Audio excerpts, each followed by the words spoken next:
বুঝতে বাকি নেই। এখন দেখাবো বুঝতে বাকি নেই এই বাংলা এক্সপ্রেশন দিয়ে কিভাবে তোমরা ইংলিশ গুলো বলবে। এখানে চারটে সেন্টেন্স রেখেছি বুঝতে বাকি নেই কে অ্যাড করে। বুঝতে বাকি নেই ওদের মধ্যে ঝগড়া হয়েছে, বুঝতে বাকি নেই ওর মন খারাপ, বুঝতে বাকি নেই তুমি এটা করেছো, আর বুঝতে বাকি নেই ও রেগে আছে। এবং আশা করি ভিডিওটা দেখার পর বুঝতে বাকি নেই দিয়ে যত সেন্টেন্স আছে তোমরা খুব সহজে তৈরি করতে পারবে। এবং এটা দেখতে এরকম লাগছে যে বুঝতে বাকি নেইটাকে কিভাবে বলবো, দেখতে এরকম লাগছে, কিন্তু যখনই ইংলিশটা বলবো it will be a piece of cake। ঠিক আছে, তাহলে শুরু করছি। বুঝতে বাকি নেই এইটাই আসল জিনিস যেটা শিখতে হবে, কারণ এই ধরনের বাংলাগুলো আমরা বলি। এখন এই বাংলাগুলোকে এক্স্যাক্টলি কিভাবে বলবে, অনেক সময় কি হয় বাংলাগুলো যেভাবেই থাকুক না কেন এর মধ্যেকার যে অর্থটা সেইটা বুঝে নিয়ে ইংলিশ করা হয়, তো সেইভাবেই আমাদেরকে ইংলিশটা করতে হবে। তো সেটাই আমি দেখাচ্ছি। তাহলে বুঝতে বাকি নেই এটাকে ইংলিশে কি বলবে, খুব সহজ, এই স্ট্রাকচারটা ফলো করবে। ইট ইজ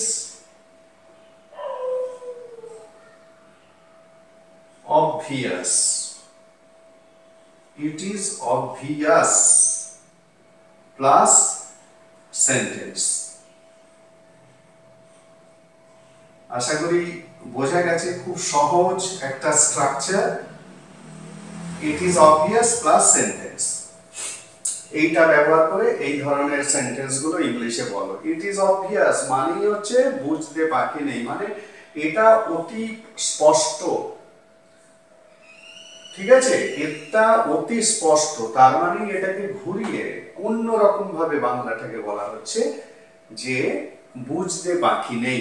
ঠিক আছে, তাহলে এখানে কিন্তু আমরা ওয়ার্ড বাই ওয়ার্ড ট্রান্সলেট করলাম না, বিষয়টাকে আমরা মানে এর মধ্যেকার যে মিনিং সেইটাকে ধরে নিয়েই আমরা সেন্টেন্সটাকে করছি। ইট ইজ অবভিয়াস মানেই হচ্ছে বুঝতে বাকি নেই। তাহলে বুঝতে বাকি নেই ওদের মধ্যে ঝগড়া হয়েছে, ইংলিশে কি বলবে, ইট is obvious, it is obvious that they had এই দ্যাটটা তোমরা দিতেও পারো নাও দিতে পারো, এটা কোনো একেবারে ম্যান্ডেটরি বিষয় নয়। It is obvious they had a fight, they had a fight, ওদের মধ্যে ঝগড়া হয়েছে। ঠিক আছে, it is obvious they had a fight. আচ্ছা, বুঝতে বাকি নেই ওর মন খারাপ, তাহলে it is obvious, it is obvious he is sad, he is sad। দ্যাটটা তোমরা দিতেও পারো নাও দিতে পারো, বাট when মানে যখন স্পোকেন করছো ইংরেজি বলছো তখন দ্যাট দেওয়ার দরকার নেই। It's obvious he is sad। ঠিক আছে, বুঝতে বাকি নেই ওর মন খারাপ, বুঝতে বাকি নেই তুমি এটা করেছো। it is obvious, it is obvious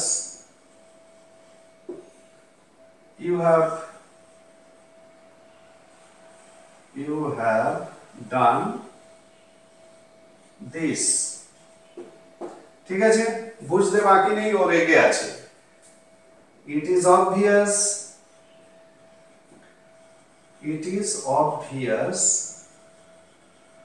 he is angry, ও রেগে আছে। বোঝা গেল?